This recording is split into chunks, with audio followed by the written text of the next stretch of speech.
out either part-time or full-time jobs in any of the reports that provide come out of their agency. Have you, all right. So basically what you're requiring is the DEC to break out the number of jobs created and delineate whether they're permanent, full-time, or part-time. Is that correct? That's what the bill does. I've worked with DEC some, I have to applaud them for working with me. They do have a couple problems with it, like mostly caused by the federal government, because the feds don't collect the data when the employers send the information on you hire up to the Fed, to Washington. Yeah. There's no data field for part-time versus full, and then the feds say you can only use the data in certain ways. So there are some issues we need to hear from these. Yes, sir. Okay, so we got someone here from the Employment Commission. Yes, ma'am, come forward. Tell us your name. My name is Valerie Braxton Williams. I'm Mr. Chairman. Slow that down just a little bit. Thank you. Valerie Braxton Williams, sorry. Mr. Chairman, members of the committee, we did discuss with Delegate Poindexter there are problems with the bill. Number one, we don't collect that information for reporting to the Department of Labor, and since we are fully federally funded, that's not a report that they would pay for. Secondly, employers don't have to report that information. So if we were to be mandated to collect this information and report on it, then the legislature would need to mandate that employers report that information to us. All right, any questions of the witness? Yes. Delegate Marshall. Yes, ma'am. You said that you would not get funded by the feds to ask that question. So I guess my question would, how much would it cost to ask a question? Well, we do have a fiscal impact statement on the bill. We don't know how much it would cost to ask that question because, as I said, employers are not required to report that information to us. So the General Assembly would basically need to mandate that they do so. And once they do so, we could set up a mechanism to collect the information, which will require developers to do a website. We would probably have to send out a quarterly mailing to employers to remind them that the report is due to us. Then we would have to do the research, analyze it, and actually produce the report. All right. Anyone else in the audience wish to be heard on House Bill 1980? Delegate Poindexter, so how are we going to do this? Well, we would sort of have a couple options. Okay. You could send it upstairs with fiscal impact of about $422,000. The other thing I think, Chairman, you could consider is if we have an appropriate commission, they can take a look at this and see if there's any better or cheaper way to do it. Maybe all seasons, that's possible. Well, that might be a way to do it, that we could send it, I could send a letter to the Employment Commission to ask them to help us look at this over the year and try to figure out what monies it's going to cost first, and then second, what new legislation would be required if we actually went this route. You know, what code sections we would have to amend. Would y'all be willing to work with us on that? Okay.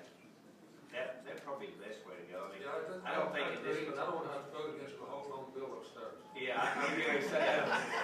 So, do I have a motion that we lay this bill on the table and that I would write a letter to the Employment Commission? And have a motion and a second. All those in favor of laying House Bill 1980 JIP on the table for me to do a letter, say aye. Aye. Opposed?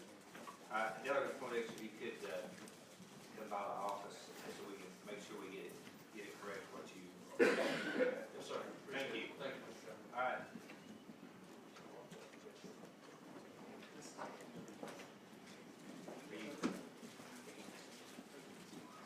Delegate Lepridge.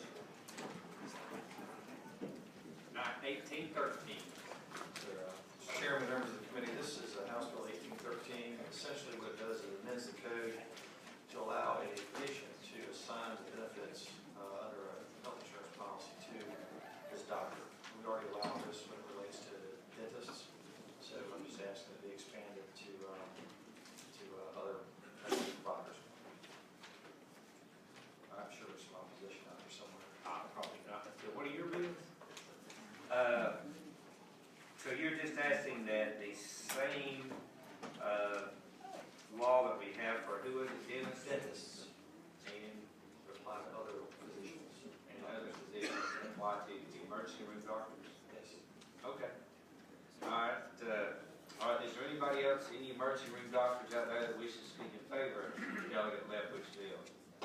anybody that wishes to speak against Delegate Lefferts' bill?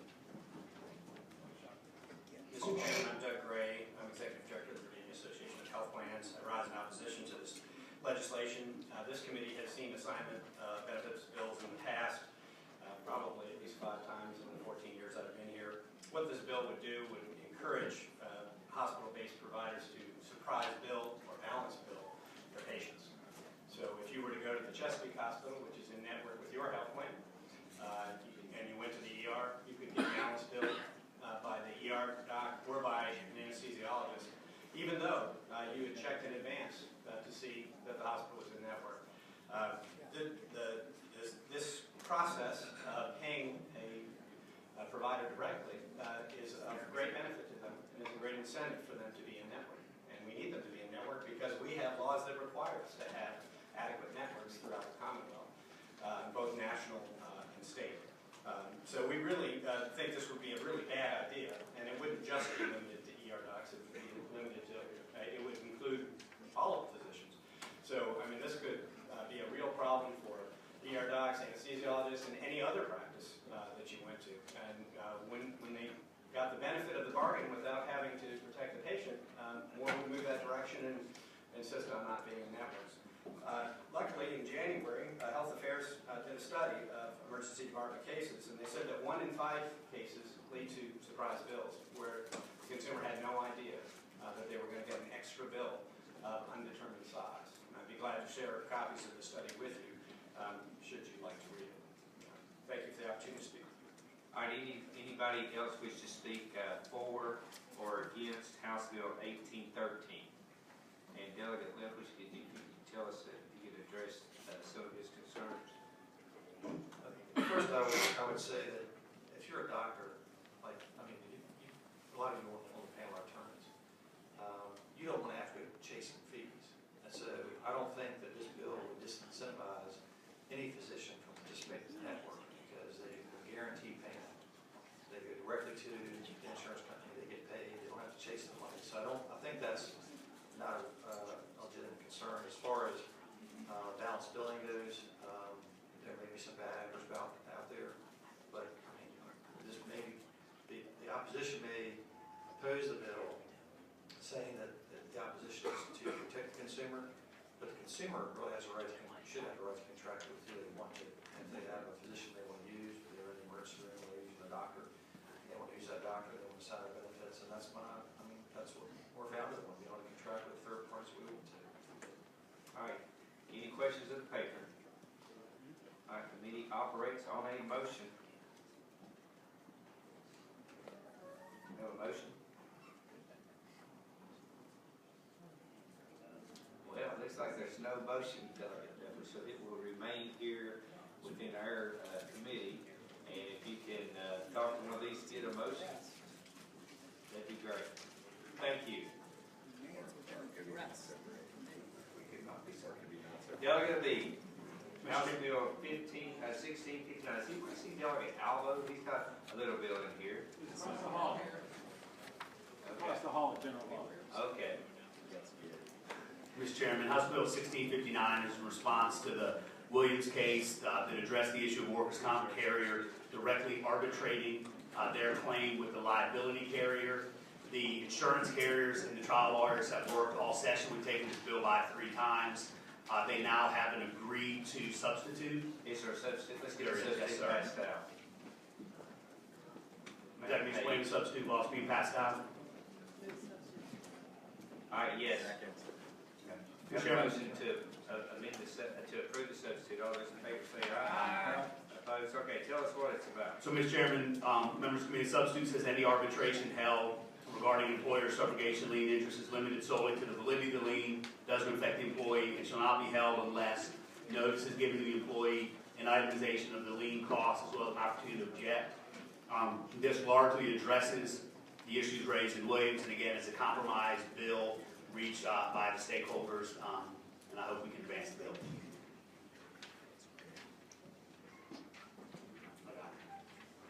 And there is set up in the bill an opportunity for the employee to object if, to make written objections if they do not believe something should be included in that lien. Yes, sir, Mr. Chairman, so they have to give them notice of the pending arbitration, they have to give an itemization, the employee has 21 days to object, the employer has 14 days after receipt of objection to notify the employee of their position.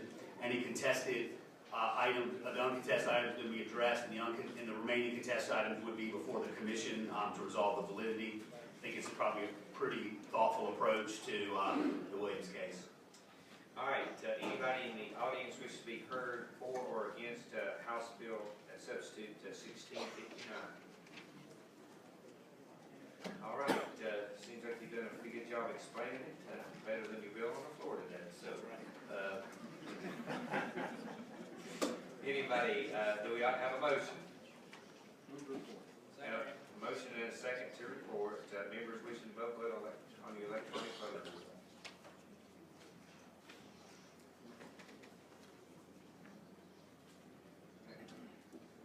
Clerk will.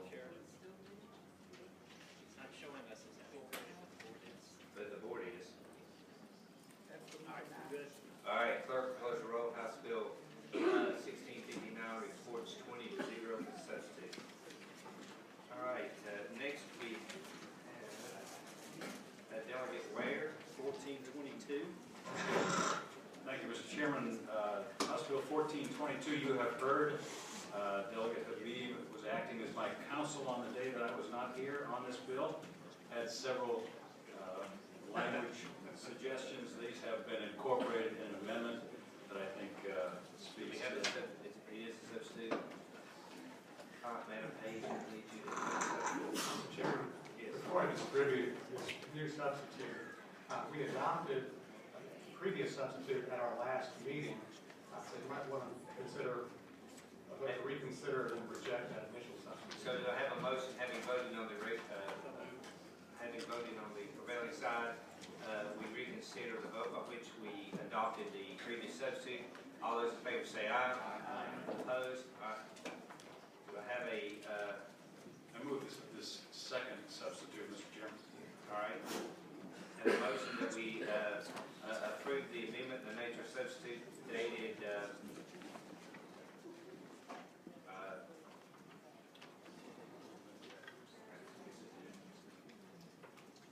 January the 16th. It's the ones have one that's dated 1/20/2017, 9:20 a.m. That's the one you want. All right. Have a motion on that. Is there a second to adopt this? All right. All those in favor of adopting this committee, this substitute, say aye. Aye. Opposed? Aye. Looks like the main language is on page 6 at line 150 through 154. Is that correct? I believe that is correct, Mr. Chairman. Tell us what it does. I believe Delegate Habib has been the wordsmith here, and he, I'm sure, is maybe able to give us a rendition of why he thought this language more sufficient for the day. Mr. Chairman? Yeah. The bill was introduced was an attempt to add to the Virginia Consumer Protection Act a scenario where fraudulent conduct occurs with roof repair and other work following a storm or state of emergency. It was tied to the advertising of services, which is inconsistent with how we normally do Consumer Protection Act. This amended language, I think it's right what they're trying to get at, which is fraudulent and dishonest conduct. This is a very pro-consumer homeowner piece of legislation that beefs up their remedies if someone defrauds them, whether that person is licensed or unlicensed. And to the extent I had concerns before, this totally addresses them, and I think Chairman Ware has done a really good job of bringing this bill before us. All right. Anybody in the audience wish to be, any roofers out there that would like to, anybody speak for or against 1422 amendment nature substitute? All right. Ready on a motion? Have a motion to report, have a second? Motion and a second to report. All those wishing to vote on electronic voting board.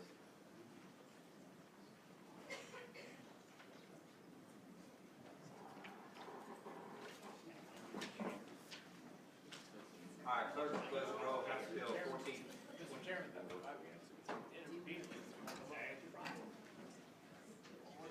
we've got you taken care of. Clerk will close the roll.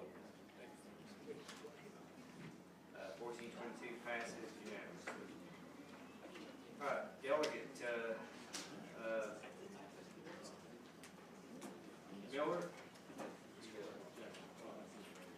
He's got a health insurance bill 2037. Mr. Chairman, I believe there's an amendment. Is there amendments or substitute? Or substitute. You don't have one? I'll take it back. All right.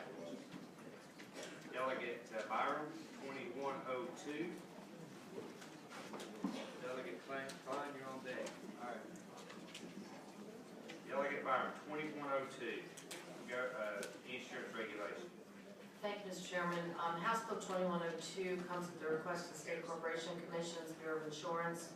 It adds a new article dealing with corporate governance, annual disclosure, which is a confidential report provided to the State Corporation Commission related to an insurer or insurers group's internal operations. There were public hearings that they had, I guess, several months ago dealing with this, and what this bill will do is outline the insurer's corporate governance structure, policies and practice, and give the SEC an understanding of the insurer's corporate governance framework. The SEC will only get these documents from Virginia domiciled companies and can maintain their confidentiality. The annual report will give regulators more information to work with and a greater base of knowledge of how the insurer is structured and how that structure evolves each year. The State Corporation Commission will promulgate a new regulation which will outline the requirements for completing and submitting the annual disclosure report. And that's basically what the bill does. We also have, of course, the Bureau of Insurance with us today if you have any specific questions that need to be addressed. Is this at the request of the Bureau of Insurance?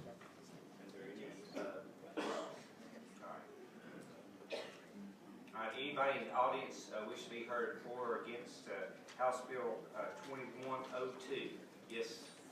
Mr. Chairman, Robert Barada here for America's Health Insurance Plans, part of the regulated industry, and we support the bill. Thank you. All right, anybody else wish to be heard for or against? All right. Operate on a motion. Motion and second report. Members wishing to vote on electronic report.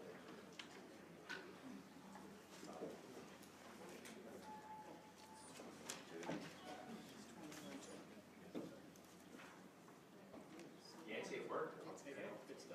All right. Clerk will close the roll. House Bill 2102 passes 20-0.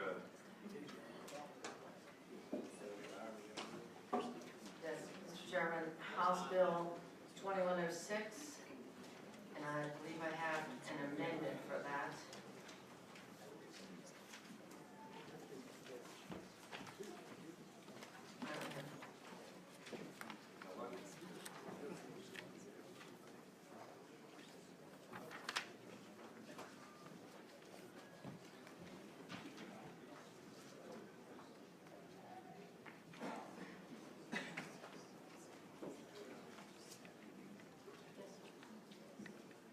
Uh, 2102, I mean 2106, sorry.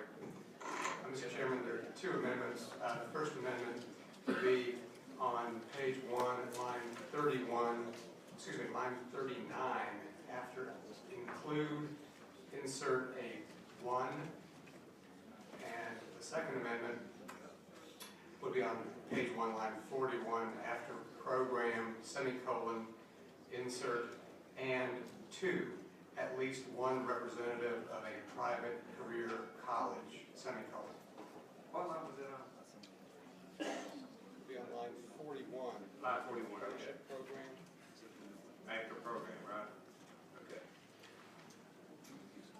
All right, explain, can you? Do you want to adopt this one? Yeah, explain it first. Tell who are we adding? Okay, it's probably just easy to explain the whole thing. Right. First of all, many of you have seen these bills. They've been down here on a much too regular basis to change the composition of the Workforce Board of Development. I have to say the last couple of years we've had a tremendous progress in a board that's functioning very efficiently and very well. And then lo and behold, the federal government decides they want bigger government, and they come along and change the rules, and we have to become compliant in order to make sure that we continue to receive our funds. So this is a result of changes that were made on the federal level on the composition of the board. It increases it from 29 members to 41 members. I know, that's what I said. Are all these based, is this based on federal law? This is based on federal law. However, when we made one of the changes, and I will say that, that we all worked very hard, staff worked very hard to try and utilize within the definitions certain appointments that could be utilized for maybe something that would reduce the amount on the board. So in the process of that, inadvertently, one representative from the career colleges got removed from the original bill, and that's what the amendment is for, to identify that we do want the private career colleges to continue to be a part of that. We've had a member since we started representing the career colleges, so that's what the amendments do. The only other change in the bill was on the really technical, dealing with career readiness on line 113, and then just clarifying that the staff for the executive director position would be provided for. It was always paid for out of WEO, but Title I of WEO. And though that is basically what the bill Okay, did does. you move the amendments? Yeah. You want to explain it first? Second. Got a motion and a second on the amendments. All those in favor say aye. Aye. Opposed? Aye. We have, and this was as a result of changing this board, because I think that we, don't like to see bigger boards, but this is a result of the federal government's, Well, it was, and sorry. we did ask for a waiver. We got denied finally after asking multiple times. Okay. Mr. Chairman? Yes. This kind of goes to what Delegate Byron was just saying, and we had a conversation beforehand, and I had Frank draw up another enactment clause. The issue here is that there's this sort of radical transformation on the nature of this board based on the federal government's directive, but there is an opportunity to seek a waiver. Understand a waiver was sought under the old administration, which was denied. The possibilities there between now and the enactment of this legislation that we could seek a waiver from the new administration and maybe get it. I think many of us would think that the current makeup of this board would be better policy if we got a waiver from the feds. So Ms. Money drafted a second enactment clause, which I would like to offer as another amendment, which simply says the provisions of this act won't come into effect if we're able to obtain a waiver prior to July 1st, 2017. Frank, if you could report the enactment clause. Mr. Chairman, the amendment's on page 4.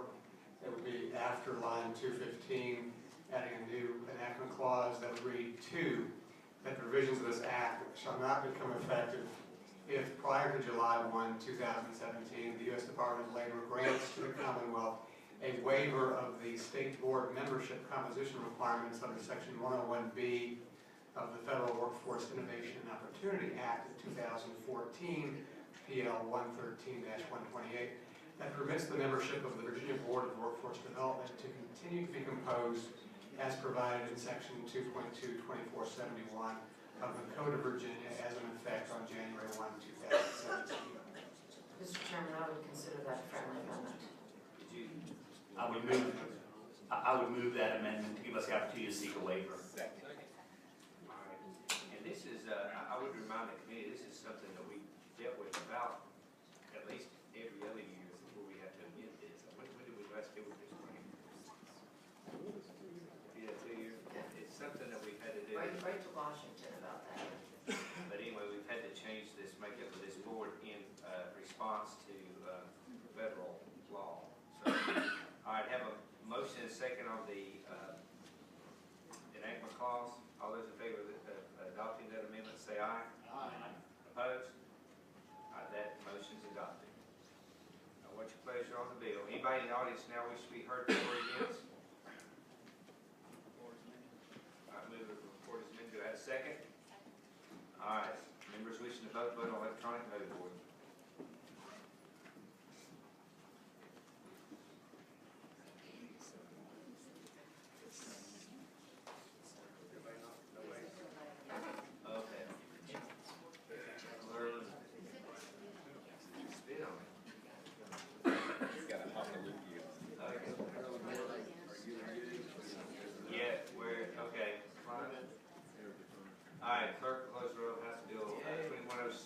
reports, 21-0. Delegate Alva, we've been waiting on you anxiously. How are you doing? Good. You doing this okay today? I am doing great. I have a substitute bill. I think it'd be easiest if I could pass that out and then suggest an amendment to that, just so I can take care of a lot of some minor detail controversies. 1825.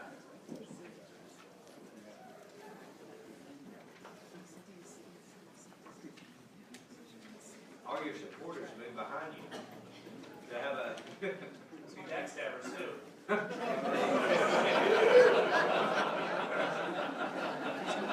You never know.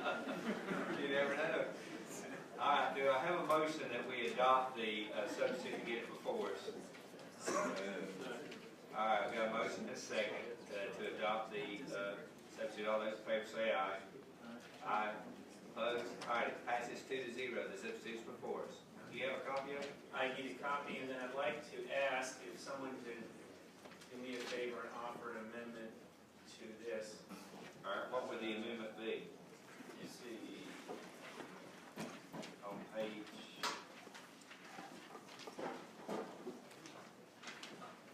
okay, on line 21, page 1, no person shall be, strike the word penalized. okay? There was some worry, I don't think it was founded, but you know, you gotta be careful when you're doing this stuff. Where is it? Line Line 21. 21, Strike the word penalize, right. comma. And the reason is they didn't want to, How about that comma? You want that comma out of okay, there? that might be a good idea. Okay. There was a thought that this might affect criminal law, Yes. so just strike that out, and then we don't have to deal with that controversy. So, Do I have somebody on the committee make a motion to do? My amendment, All right, have a motion and a second. 521 to strike penalized and common. All right, all those in favor say aye. Second. okay, Mr. Chairman, I've been trying to figure out how I can, I know That you passes. you all heard a lot about this. Let me just try to tell you what Nobody's mentioned it to me. Let me tell you what the existing situation is, tell you what my bill tries to do, and then I'm sure you'll hear from proponents and opponents. Okay, this deals with the sale of tickets for professional entertainment events. And what happens now is so like in Northern Virginia, Ticketmaster has probably 70–80% of all the tickets sold for larger events. And Ticketmaster had a problem, or has a problem, as everybody in this country does, with scalpers. And what happens is, say a big act comes in, and as you know, the scalpers will get online, they'll buy a bunch of tickets, squeeze out other people who want to go, and then immediately resell them. So I'll give you an example. A constituent of mine wrote me all upset because U2 is coming to FedEx Field. Last week, the tickets went on sale. He got on his computer at 10. He was locked out. He said by 10:14, the 80,000 seat place was sold out. And then immediately, there was tickets posted on Ticketmaster's resale site. So what Ticketmaster does is they say, if you buy tickets for certain events, you cannot transfer them. If you want to resell them, you have to resell them through our secondary resale site. Okay? They get a fee, I think it's about 15% of that market. And I'm not here to tell you that Ticketmaster is evil or something. They're trying to solve a problem. Okay? I mean, there's people buying these tickets, so I get what they're trying to do. What Ticketmaster will also do is sometimes, if the artist having the show requests it, they will provide a system where you can transfer your ticket. So if you can't use it, you can transfer it to somebody else who's already a member of the Ticketmaster system, but you can't sell it to them. You can just transfer it to them. Okay, so current status is tickets go on sale. If the artist wants to use this system, the artist can say, I want all the tickets that after they're initially bought to only be able to be sold on the Ticketmaster secondary system. And I don't want people to be able to transfer it to somebody for free, or I do. Okay, so let me tell you what happened to me. This is why I'm interested in this. So it's not on my brochure, but on the memo. I can't get enough of the stuff. So, you know, favorite bands, Judas Priest, Kiss, and Iron Maiden. So Iron Maiden's coming to town. Yeah, that's right. So Iron Maiden's coming to town. Yeah, I'm going to the Maiden. I get on a wait ticket, boom, I buy my tickets. I buy 2 tickets, I think they were really good seats, I think they cost me about $400. So the ticket was for 6 months. I'm telling you, man, you just don't know. You don't know what you're missing. Obviously, I don't. So the tickets went on sale pretty far in advance. Well, it was in the summer. I said, Rita, I'm going to see Iron Maiden. She goes, Iron who? I go, Iron Maiden, the Trooper. You know, Fear of the Dark. Never heard of them. Oh, it's this weekend. No, you're going to the beach with our family vacation. I said, no, I'm not. I'm going to Iron Maiden. And she goes, take your devil horns and put them around the steering wheel because you're driving to Nag's Head. So now I've got $400 in tickets. So, granted, I didn't read the stuff. When Ticketmaster's not lying to anybody, when you got the tickets, it says if you want to resell these things, you have to sell them on a thing. So I got online and go, crap, what am I going to do? So I put them online. Now, believe it or not, the thing didn't sell out. I'm finding it hard to believe. So Those nursing homes are great. I can't, right, so I can't sell it because no one wants to buy $400 of my tickets. So then I tried to give it to somebody. But Iron Maiden did not use the transfer, the mechanism where I could transfer it to somebody. So I couldn't even give these things away because I was, not because people didn't want them, but because I was unable to transfer them. So it came to my attention that I think New York, maybe some other states, have a law that basically says that when you buy a ticket, it becomes your property right, and you can resell it on any method or any mechanism that you want. And so what my bill basically says is that for the types of concerts or events, professional concerts, professional sporting events, or theatrical productions, that if you buy the ticket, it becomes your ticket, and that you can distribute it the way you want. Now, a lot of my Republican friends might say, well, I don't think this is right to interfere the way Ticketmaster sells things. I'd say, though, that, you know, it's not really a free market. I mean, this is a 70%, they have 70% market share, and for that concert, for that ticket, they have 100% monopoly. And so we often get into, put bills into do consumer protections, and I look at this as a consumer protection bill. It just basically says that once you buy the ticket, you can use the Ticketmaster platform if you want. You can use another platform, StubHub's a popular one. You can use Craigslist. You can transfer it to your friend. It's your ticket, and that's what the bill basically does.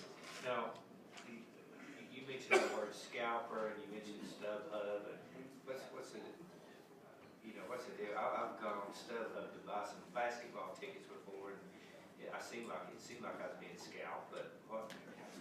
Well, if you had a Ticketmaster system, a show that restricted resale on just Ticketmaster, you could not sell your tickets on StubHub. Okay. You could not sell them on Craigslist because you have no ability. So what happens is, the way they enforce it is, you have to show up with the ticket and you have to show up with your ID and a credit card to prove who you are. Now, one of the reasons I couldn't give this away was because if I gave my credit card to one of my friends who likes Iron Maiden, that is going to now cost me $200 a beer. So, you know, there's no way I'm giving one of those characters my license either. So, you know what I say. So that's a problem. And so what Ticketmaster's trying to do is trying to solve a legitimate problem, but we say in courts all the time, it's easy to stomp a behavior out. It just depends. The problem is how much innocent behavior you accidentally get. And what this current system right now has done is got the average person who just wants to go to a show and then can't go because their wife's mean to them. It says that you can be able to resell your tickets the way you want to because it's yours. All right, Dave, you got people here to speak for you. What I'm going to do is limit each side to 10 minutes, and I think everybody knows the issue, and I say 10, and you know how that goes. So, all right. Chairman? Yes. Mr. Chairman? Yes. I've been amendment, hopefully will be a friendly amendment, if the patron, Okay. if this is the appropriate time. This would be a good idea, because you could take away a lot of people who want to talk, because this will solve their problem. Okay, let's, So Frank, did Yes, the amendment would be drawn to the substitute, page 1, on the last line, line 26. After student fees, insert, or any concert or theater venue located within a national park that offers yearly memberships that include concert or theater tickets as part of the membership benefit. That's what that's about. So Wolf Trap, what they do is you become a member at a certain level and you get advanced ticket sale, ability to advance purchase. But the promise is that you can't sell these ahead of time because they don't want scalpers to then join Wolf Trap and then use it as a mechanism for them to grab up a bunch of tickets. So this exempts the nonprofits. And we add and Gypsy Lou Lodge at the end of that. all right, do we have any, a motion, I take it there was a motion to adopt that amendment? yes. Do you accept that amendment? Yes. Friendly amendment. All right, we have a motion and a second. All right, members, all those in favor of that amendment say aye. Aye. Opposed? All right, that amendment's adopted. Yes, sir, state your name, please. Good afternoon, Mr. Chairman. Thank you. My name is Chris Van Dieff. I'm here representing a consumer organization called Fan Freedom, where we protect the rights of ticket buyers all across the nation. And here in Virginia, we're aligned with a resident group, Free My Ticket. I want to speak quickly on Can I ask you one question? Sure. Since you're a member of Fan Freedom, are there other states that have adopted legislation like this? This isn't kind of get your time. Colorado, New York, to name two. Those are the two. And I'll get to that in 1 second. The answer to that, Mr. Chairman, is yes. Two? Just Two, correct. how many people being legal? We could be in third. Mr. Chairman, you said you wanted 10 minutes. I promise I'll be brief. I want to speak to 3 specific points that opposition to this bill, which I suspect you've already heard from or will hear today. Number 1 is that this is a scalper's bill, that this allows scalpers to act impunity, and that simply isn't true. Scalper as a word is a bit antiquated. What we believe this bill does is it continues to protect consumers' ability to buy tickets to events that may be difficult to go to. A good example, frankly, is what we see in the world of ticket selling is pre-sale tickets for people who have American Express cards, people who have Chase cards, people who have Citi cards, are allowed to buy tickets in advance of the general public on sale. If you're a member of an artist's fan club, you're allowed to buy tickets before the general on sale. And then there's the case where the artist himself holds tickets back, where the venue holds tickets back, where the promoter holds tickets back. And a good example, and this is an egregious example, I admit that, but it's an example nonetheless, is that Katy Perry played at Madison Square Garden, and when her general on sale tickets went open to the public, only 12% of the total tickets available at Madison Square Garden were available to the public. Now, as you might imagine, that's a very small percentage, a relatively large arena, but it creates a very high demand, and she held back a numerous amount of those tickets. Number 2 is that if you pass this bill, acts won't come to Virginia. That's simply not true. As I just mentioned, Mr. Chairman, Colorado and New York have the 2 best laws for the secondary ticket market in the country. And just last year, Garth Brooks, who is one of the most restrictive ticket salespersons acts in the country, played 9 shows in Colorado. He played 8 shows in New York, and he only did 2 in New York City. He did 6 in Buffalo. And just this year, in a couple of months, he's playing 6 shows in Albany, New York, which is half the size of Richmond, Virginia. And I would dare to bet, too, that Richmond, Virginia is more Garth Brooks country than Albany, New York. So generally speaking, the artist is going to go to where the fans are, not where the ticket restrictions are. And finally, we believe that this is just a consumer choice, that if you buy a ticket, the ticket is yours. It's your property to give away, to sell. We've seen in other places around the country that a grandparent buys a couple tickets as a gift for a grandchild who lives on the other side of the country, not knowing it's restricted. The kid goes to show up to go to the show without the grandparent's credit card or ID. Can't get in, can't resell it, can't transfer it. We believe this bill protects those people. Thank you, Mr. Chairman. Thank you. Next. Yes, sir. Good afternoon, Mr. Chairman. My name is John Braille. I'm the Vice President of Public Policy, Telecommunications Fraud at the National Consumers League. We're a national consumer advocacy organization. I'm also in David Richmonder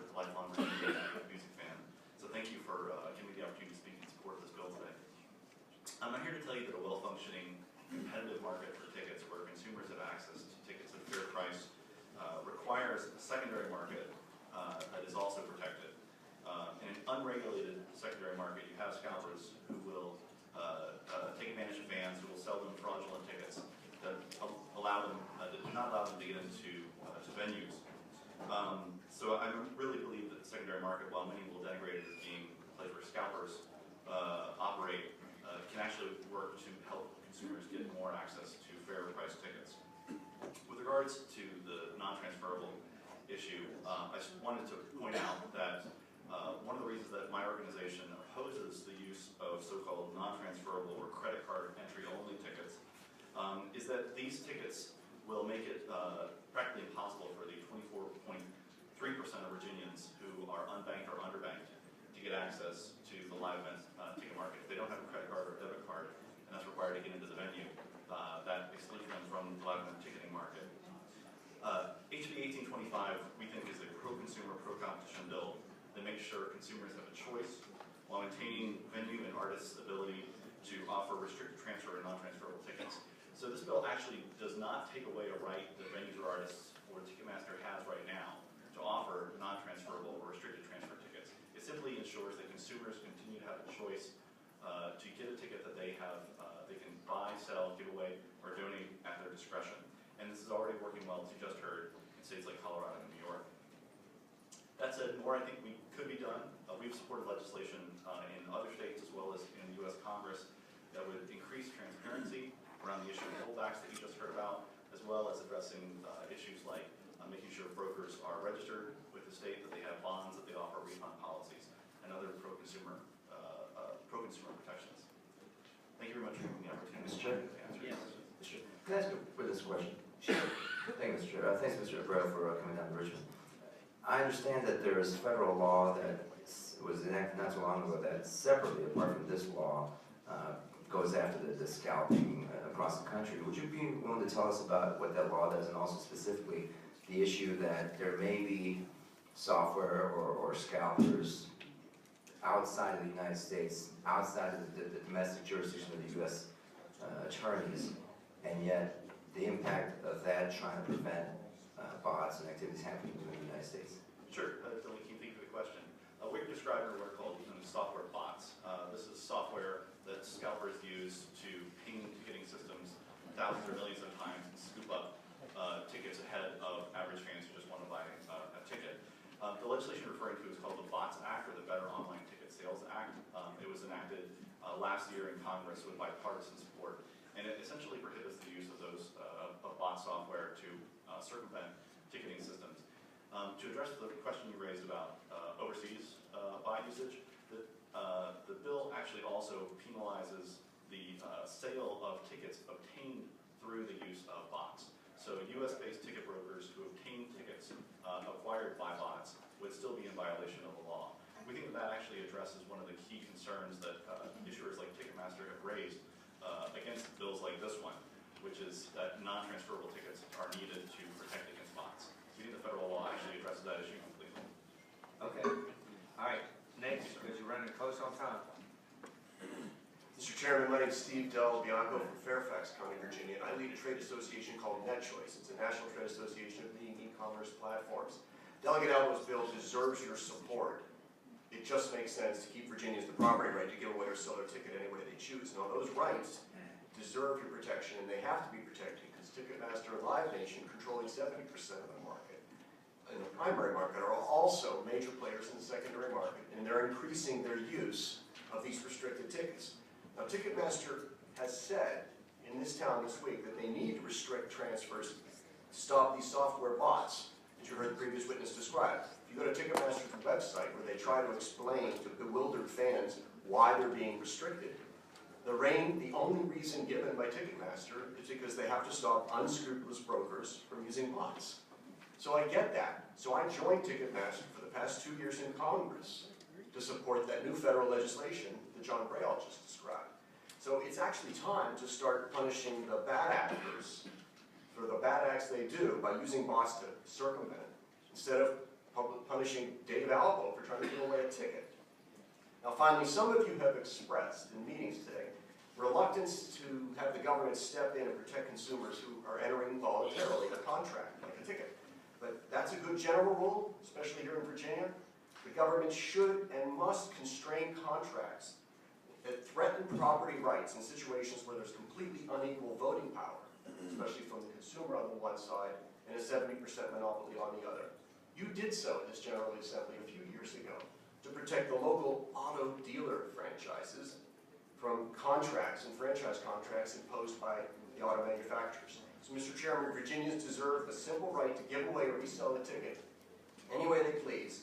We solved the bots problem with the new federal law, and you alone have the power to protect Virginians' rights that they deserve. Thank you. You got 1 minute. Yes, sir. Mr. Chairman, members of the committee, my name is Laura Dooley. I am the Senior Director of North American Government Affairs for eBay. eBay is the parent company of StubHub, so I'll use my 1 minute to answer the question, what is StubHub?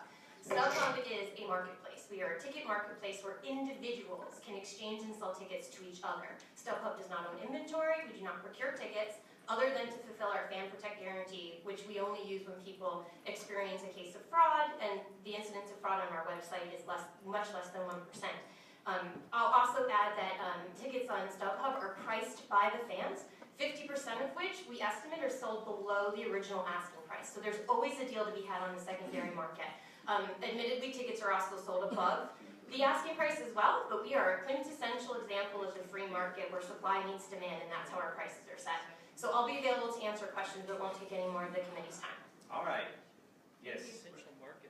Mr. Chairman, John Garrett Kemper on behalf of StubHub as well. Let me just say there's been a lot of talk in the building about how complicated this bill is. It is very, very simple.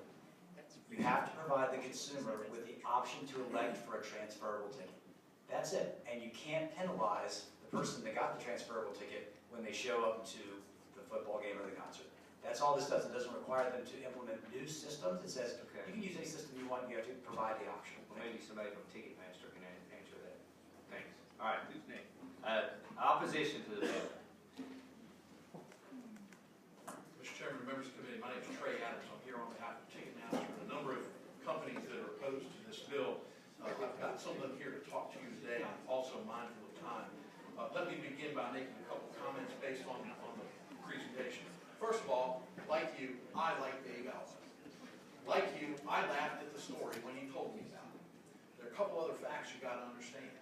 Dave bought a ticket that was clearly disclosed in a pop-up that said, some of these tickets are restricted access. You've got to bring a credit card and an ID, and they're not transferable or refundable.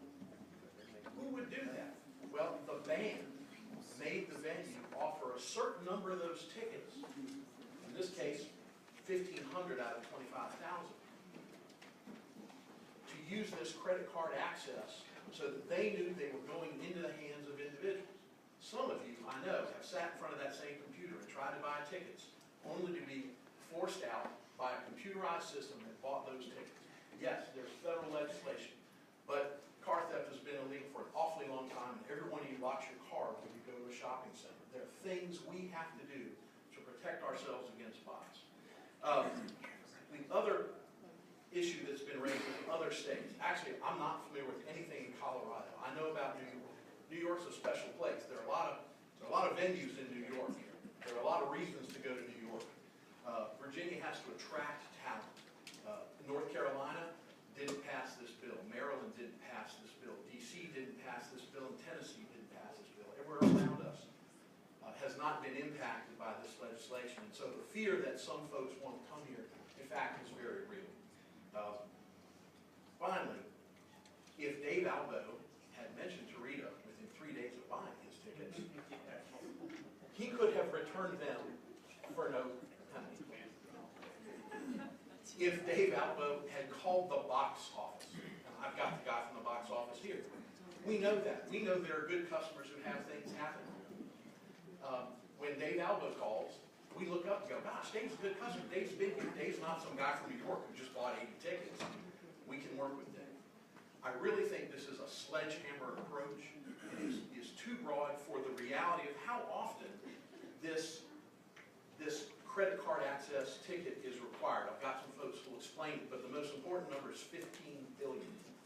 15 15 billion attempts by bots to buy tickets on Ticketmaster happened last year, and we stopped them. We don't know how many we didn't stop. This is a massive problem. And I think when you listen to the witnesses, you'll see what we have is a reasonable approach adopted in limited circumstances, and most importantly, not because Ticketmaster said so, but because the artists want to make sure their fans get something. The only correction from the testimony really is a function of Dave and the process. I was actually with Dave on the phone with the general counsel. The Ticketmaster Exchange Limited program is limited to those limited access tickets. If you buy a paper ticket on Ticketmaster, you can sell it anywhere you want. We have an exchange, it's not mandatory, except where we have that ticket where we want to make sure the original buyer, the human being, comes to the concert. Be happy to answer any questions now or at the conclusion after we hear from some witnesses. All right, anyone else wish to speak against the bill? Mr. Chairman, Reggie Jones, representing Live Nation. Up until today, I had hoped that Dave Albo would speak at my funeral because he can make anybody or anything look good, but I think after today he may not be available. The thing that I think is sort of missed here is that it's the artist who dictates this. It's not Live Nation and Ticketmaster that dictates what happens. It's the artist. And the artist may say, look, there are certain tickets we want to make sure that our fans can get at the market price that it's priced at, not at some inflated price. So the artist says, if I'm going to come to your venue, you're going to reserve the front rows or the front 1,000 closest to the stage. And those tickets only, are the ones that people will have to show identification. Now these are the prime tickets that the scalper wants. These are the tickets the scalper wants to jump in there before the average citizen can get in online, take those tickets, jack up the price so that the fans of that particular artist pays an exorbitant amount to go see that concert. It doesn't happen in that many cases, but when it does, it's important to the artist, and they will most likely not come to a Virginia venue if you do not allow them to have this kind of restriction on their tickets. The Katy Perry example that was mentioned, 17% of these said were available. That's because Katy Perry said, if I'm going to go to that venue, you're only going to allow this 17% to be available. And whatever the rules are, the artist is the one that sets that by contract, and this would interfere with that contract right. Bruce Springsteen came to Virginia Beach, and we have someone here who manages that venue, but again, he required a certain number of those tickets to be set aside so that his fans could have first shot at that at fair price. I had the experience of buying Taylor Swift tickets, going online the day that they went on sale. I was buying them for my daughter and my daughters and my granddaughters. Sure you were. Yeah. I'm not a closet Taylor Swift fan like the closet Iron Maiden fan, but I went online the moment they came up. I was buying them for a Christmas present for my children, and ended up in the nosebleed section. Why is that? Because they are just absolutely taken by people who go on and beat you to the box. And the 15 billion that was stopped in 1 year is an example. If we put restrictions on how the marketplace deals with this, then we will not have the technology improvements to help deal with the scalping issue. Government shouldn't try to get in the way of free enterprise trying to find ways to deal with this big scalping problem. And I ask you not to do that. It's the artist's choice to choose the platform, contract, set the rules. The venue has to comply with that. And I just hope that you will not take away one of the tools that helps us to deal with this issue. There is no real difference between the other tickets that you buy outside of that 1/10 of 1% of all sales are controlled by this paperless ticket process. Thank you. All right, who's next? Yes, sir.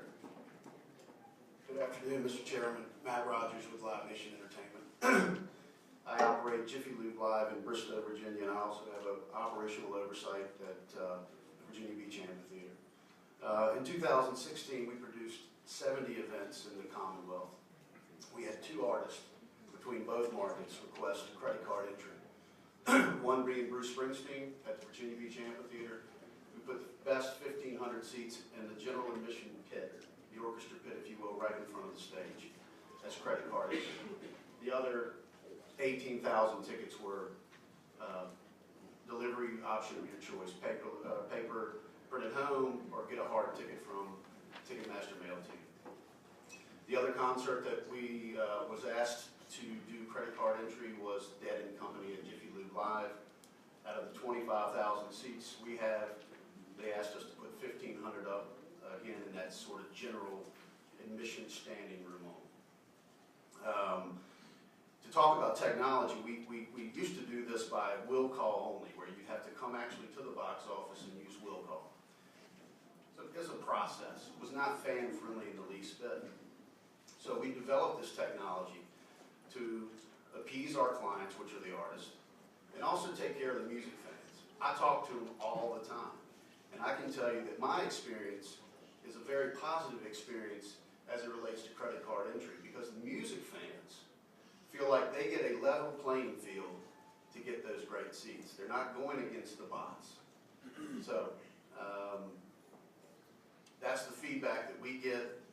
We hope that you will not support this bill and take one of the tools that we fight scalping with, and I appreciate your time. Thank you. Next.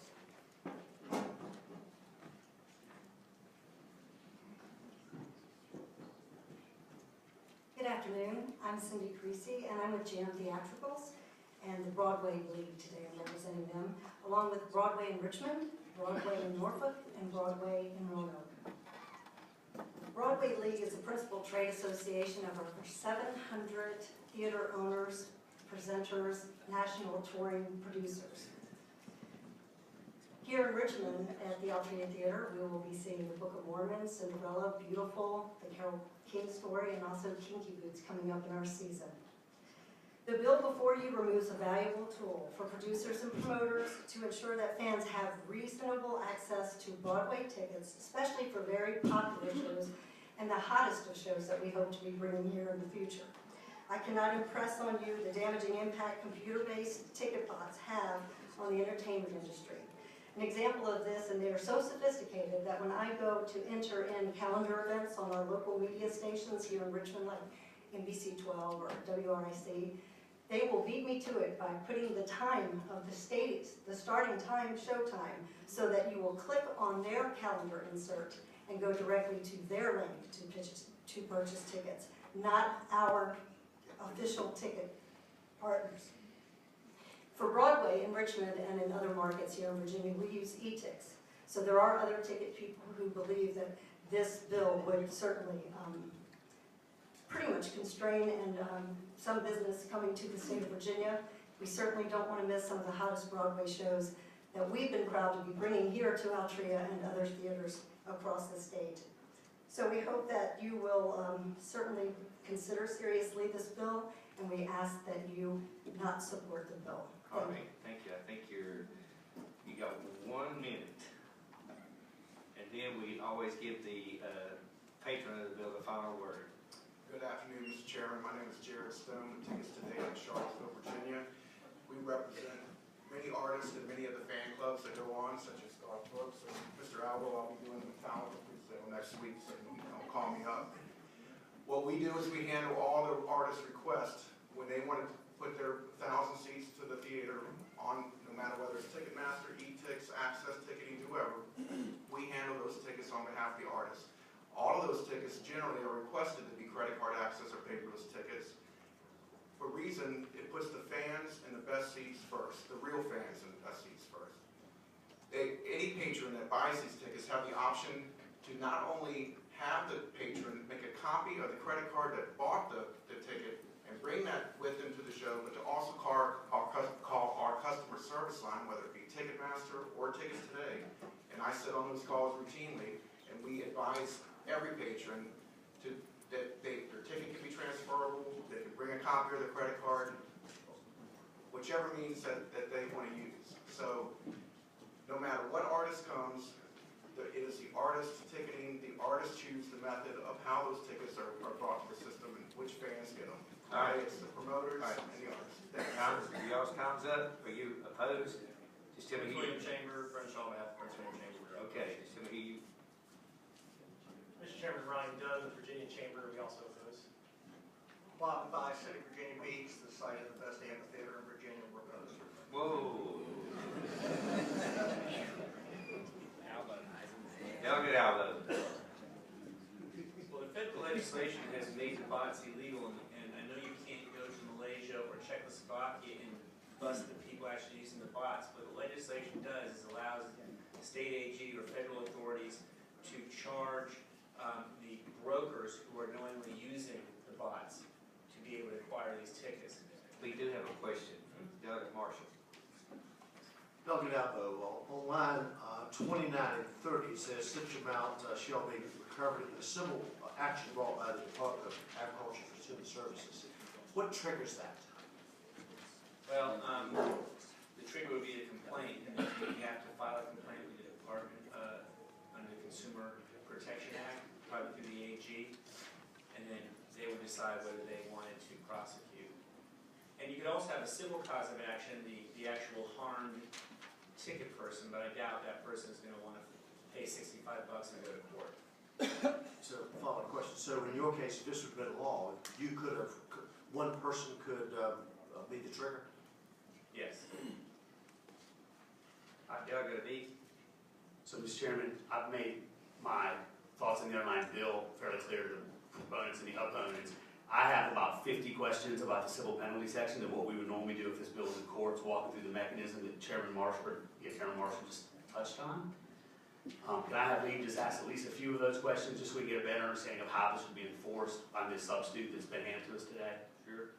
All right, so Chairman, now while I'm looking at the civil penalty section on the back here, you just, line 27. yeah, you just said something about the Virginia Consumer Protection Act, which isn't incorporated here, or the Attorney General, which isn't in here. Why are you assigning enforcement to VDACs instead of the Attorney General's Consumer Protection section? Well, I didn't think of it until I was literally coming down the elevator about 2 minutes before I walked in, and the Attorney General's office came in and said, your language doesn't really work. Right. And I said, well, I can't really fix it right now, so if the bill gets out of subcommittee, why don't you come rewrite the whole thing and we'll fix it. So then, This is the full commission. Before it gets to the floor, So, before we can carry it out. with that, then I won't ask all those other questions, because I think there are a bunch of implementation problems with the civil penalty section that are all fixable if people agreed with the substance of the bill. So I won't go through all those questions. I do have one more question. Are your tickets to Alpapalooza transferable? People wait up all night to get tickets, and they pay big bucks. So, All right. anybody can come. All right, now you got to Delegate Hugo, and then do your closing argument. Yeah, get your couple things here. I mean, I heard him state about Colorado and New York, and that nobody would come to these venues, these big artists would not come to the venues. But it's pretty easy to look up. I just looked it up here while I was sitting here. Katy Perry went to Winning High School in Colorado. So I mean, that's one thing that statement's true. And the Bruce and the boss, Bruce Springsteen, just went November 30th to Colorado. And so I'm sitting here looking it up. So I just don't think that statement is factually, doesn't seem to be factually accurate on what they said on this. But I guess my point on this is I would have probably been a whole lot more sympathetic, because I asked in the meeting yesterday, I mentioned, said I understand the problem with the bots, because I do this in my day job, but I asked about CAPTCHA, and you could use CAPTCHA on these things or other means to interrupt these bots. And the answer was, okay, well, the CAPTCHA, these guys are very good. They're over in Belarus or Russia or whatever they may be, and they can get around these things. The fact of the matter is there's other things besides CAPTCHA on this too.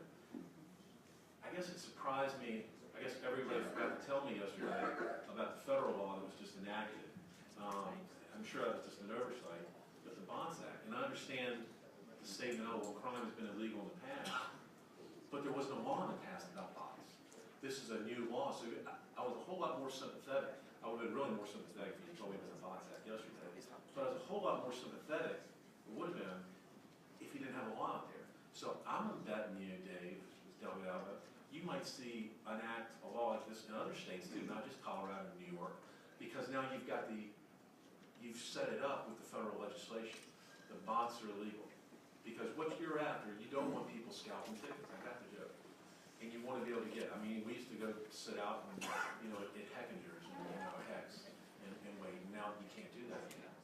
But I guess to Dave's point, you really do need to be thinking about, I can't tell you how many times I've had, we used to buy season tickets to things, and and you just give them away at the end. Well, I guess you can't do it if you've got a problem with some of these things, you've got to be very careful. Like I said, I think some of the arguments have been made in opposition.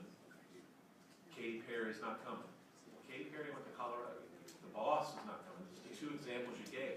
The boss just announced November 30th. And then when you have the Bonds Act there, that gives you the underlying framework to go forward with Delegate Alba's legislation, I think you really get, Delegate Alba's really given an argument for everybody to think of. And some of the arguments, I think, in opposition just don't hold, and it's kind of bad when they don't hold, when you can just look it up on Google in like 2 minutes. So, All right, you got your last Okay, closing. well, so real quick, so got this scathing email from my constituent who wanted to go to see U2 at FedEx Field. Within 13 minutes, it's sold out, and then within minutes after that, there were tickets on the Ticketmaster's resale site for 3 to 4 times the price.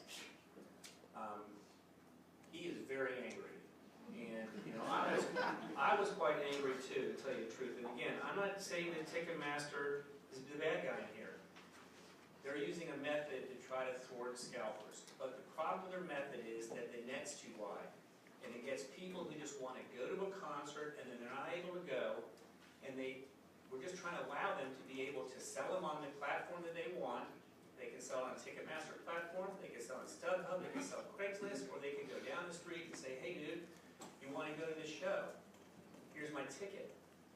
So what the price, just like all the bills we pass, their net is too big and it's encompassing innocent behavior. And I think that in those situations, we often, in the Virginia Code, establish restrictions to transactions. I'll name just a few. Beer, wine wholesalers, auto dealers, Uniform Commercial Code that all sets different kind of minimum criteria for certain transactions. Anywhere where there's an unequal ability to negotiate, we step in and make sure that there's a level playing field for everybody. All right, thank you, Delegate Alba. Thank you all for the way that this argument was presented. All right, ladies and gentlemen, now it's in our lap. Do we have a motion? Mr. Chairman, move to report. Second. Have a motion to report and a second. All right. Members wishing to vote on electronic voting board.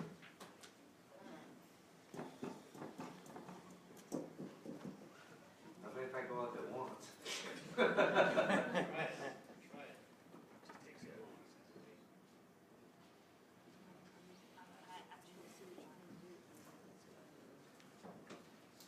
Mr. Chair, Yes.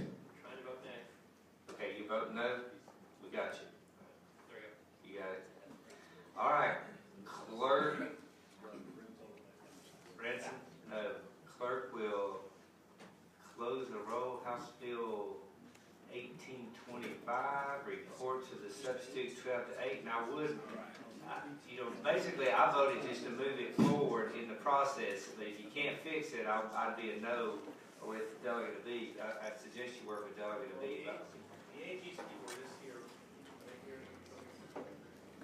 They came up, and I'll get that section worked out. Thank you. You're the dark.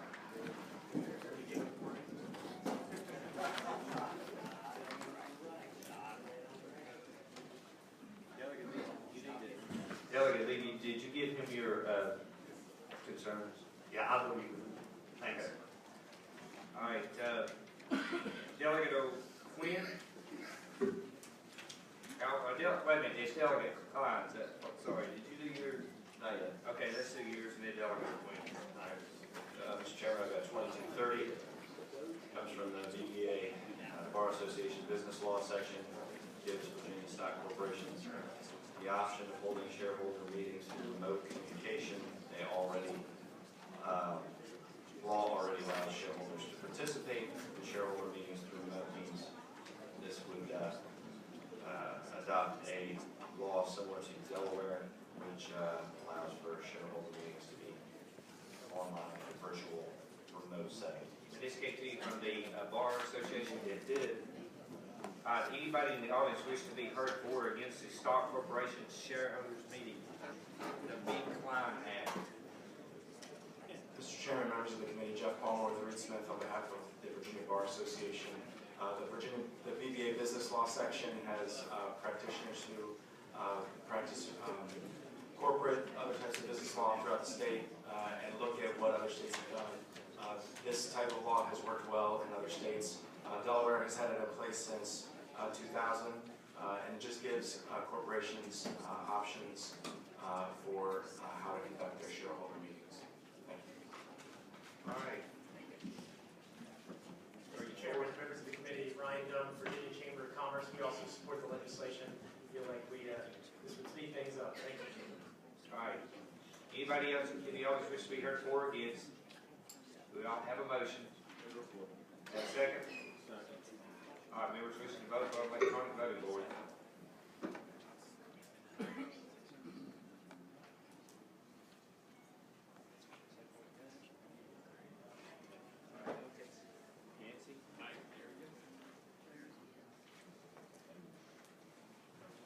All right, clerk, we'll close the roll. Delegate. All right, passes. Delegate O'Quinn. Delegate O'Quinn. Yeah, Mr. Chairman, I've got House Bill 1974. That was a good year. He wasn't even born then, that's why I said that. Go ahead, Delegate O'Quinn. Thank you, Mr. Chairman. This is actually the third time that we've seen this bill here in Commerce and Labor, 3 separate years.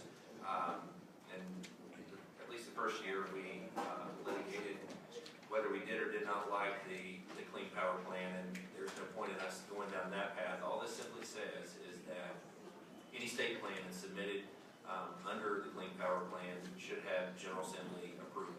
I believe that 2 years ago, I believe last year, and I still believe that this year. We have over 8 million Virginians, countless businesses who are going to be affected. And I think regardless of who the governor is, and regardless of who the president is, that this is too important to leave to any one person. And of course, my main concerns focus on reliability and affordability. And that's always been my primary concern with the Clean Power Plan. And I know that there have been people who said we have to hurry, we have to hurry, we have to hurry and get this submitted. But I think that with the new presidential administration, we don't know what the Clean Power Plan is going to look like or if it's even going to exist in the near future. And so I think that we will have ample time to look at any plan that's put together by the administration, by DEQ, get that through the legislative process, and then if we like the plan, get it submitted prior to any deadlines running out on us. So, Mr. Chairman, that's the bill. Anybody in the audience wish to speak for the bill?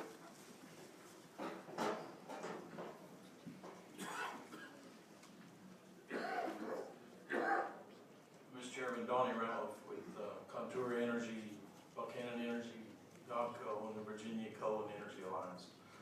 The delegate did a really nice job explaining the bill, and we support the bill. Thank you. Mr. Chairman, members of the committee, Ryan Dunn with the Virginia Chamber of Commerce. And we've heard this before, we've been here before, standing in support of it. But I'll quickly just add that the Clean Power Plan is very much about energy regulation as much as it might be hidden about environmental regulation. It dictates Virginia's energy policy. That has long been standing, that is a policy that is set at the General Assembly. So therefore, we have been very supportive of this bill, that it belongs in the General Assembly for whatever Clean Power Plan we should send to the federal government. Thank you. Thank you. All right, anyone else? All right, those opposed to the bill? Yes, sir.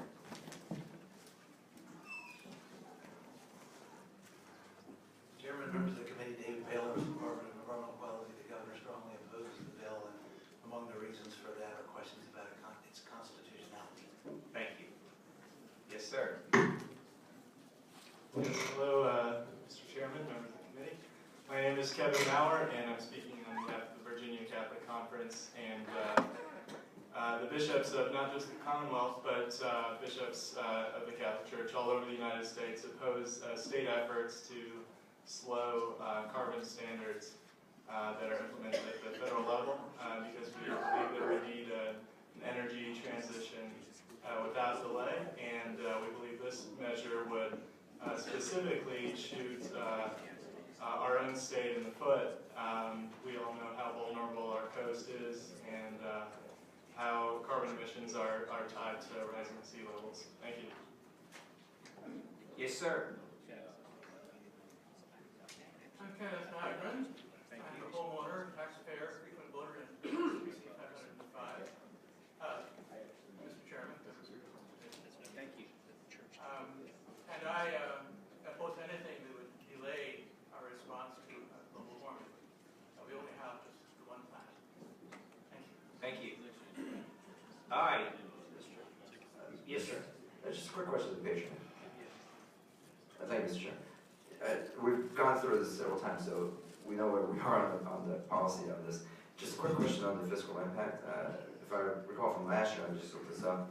Last year's version had the same fiscal impact, and if I recall from reading the fiscal impact statement, the Senate Finance Committee had budget amendment that included $350,000 last year. I was just wondering, I don't see that same notation in this year's fiscal impact. Do you know if there was a budget amendment that was included that would cover this? The short answer to that is no. Okay, thank you, Mr. Chairman. All right. Operator on the motion. Report. Got a motion and a second to report. Members vote on electronic voting board.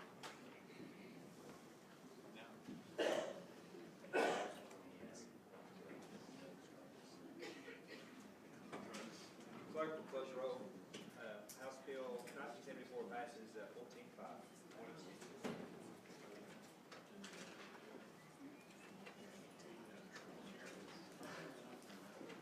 House Bill 1883, Delegate Kilgore. I thought I was leaving. I have House Bill 1883 dealing with the occupational health and safety laws of Virginia.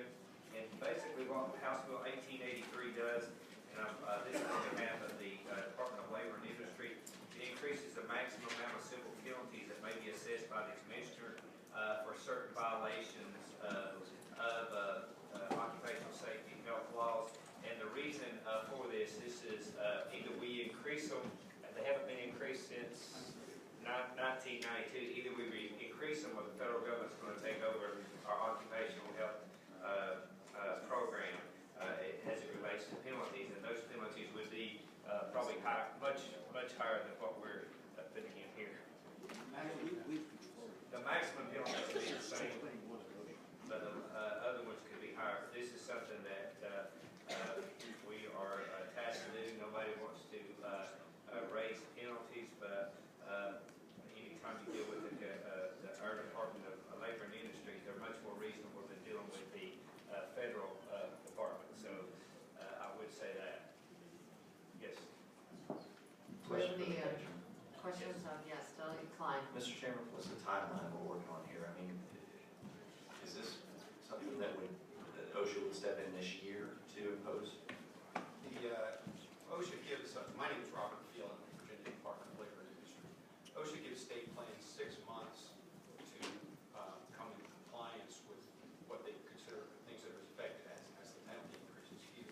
But they also recognize that in such a state of Virginia where it's have to go through the legislature to change the penalty amounts, they give us that time to recognize that. If we fail to do it this year, there would probably be some action to encourage us to do it at least by next year. But it would involve extra oversight and some watching, and we can't predict how long it would take them to do that. There have been 2 prior instances